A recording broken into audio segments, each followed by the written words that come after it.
Well, if you've looked at a home decor magazine or walked into a garden shop lately, you'll know that succulents are all the rage.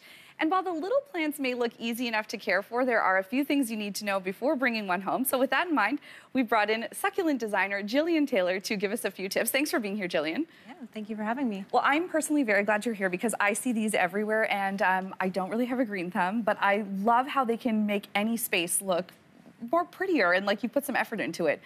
So let's start with, how do you choose the right succulent for you? So it is very important to understand what your light conditions are and humidity. So I brought some examples of succulents. Yes. The Haworthia plant, probably best for like when you're trying to start out with succulents. They're very resilient, very easy. You don't necessarily need bright light. Okay.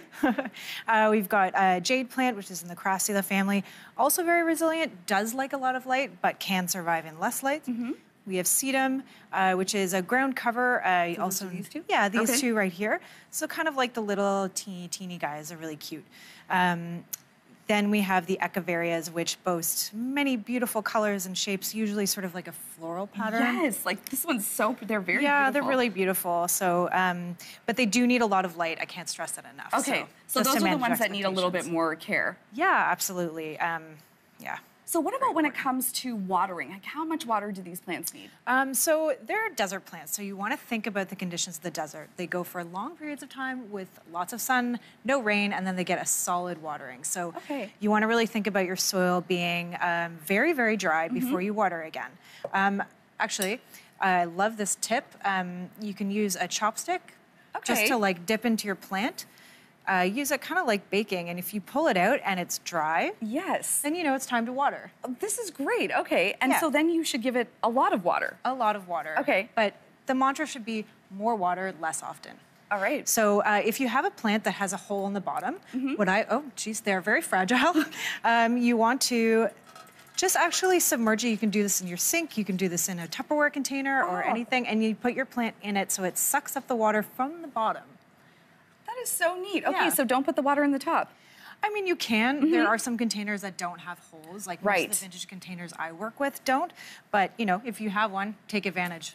Okay, so what about pruning your succulent? Do you have to prune a succulent? I mean, you don't have to, but, you know, if it's becoming sort of unsightly or, you know, becoming a little bit too big, very easy to do, specifically with burro's tail like this one. This is beautiful. Thank you. I know I love the burro's tail. So you just basically want to take a very, very sharp pair of scissors that are clean, and you can just literally, with a very, very quick little snip, you can set this off to the side. Okay, great. So just if they start to dry out or anything, that's what you should be doing? I mean, not to dry out, but just, you know, you can make other plants with them. Right, you know, you can trim this back if it's too big.